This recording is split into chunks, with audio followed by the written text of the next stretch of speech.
When it comes to intimate relationships, I think we've all discovered that it can be the one area that brings the most joy, but also the most emotional stress. And what I want to talk about on this video is the impact of emotional neglect in childhood and why most people bring that in as a detriment to them finding happiness when it comes to relationships.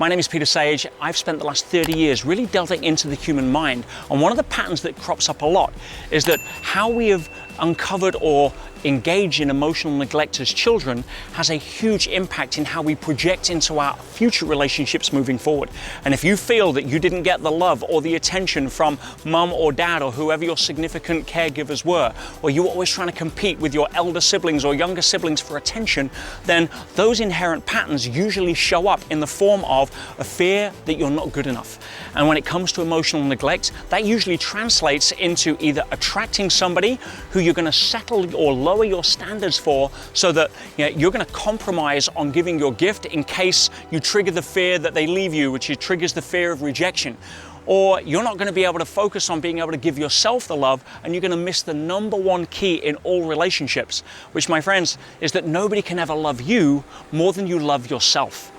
Now, it's easy to say, easy to understand, but how does that show up when we've had emotional neglect in our past? Well, rather than just draw boundaries that either stop people from getting close or have no boundaries because you're letting people in because you're craving connection, how do you own yourself? How do you realize that you are the prize? How do you come from a place of understanding that no matter what happened in my past, who I am today always is defined by me going forward, not me looking in the rearview mirror? And that starts always with being able to take the focus off your story and focus on being able to take what it was that you felt you were lacking and give it to people, or focus on contributing it to people who also are suffering from the same. In other words, when you discover the power in taking what was your wound and turn it into a gift that you can give, you take the focus off yourself and your victimhood, and you start being able to step forward into the glory of who you are. And that is the invitation that so many people have, and it starts, my friends, with this phrase: no matter what you've done, no matter what you've not done, you are worthy of love. When you can look in the mirror and own what you see and all of your past history as what has made you today, the unique gift of who you are, you will always be able to step forward rather than get hindered by the shackles of the past.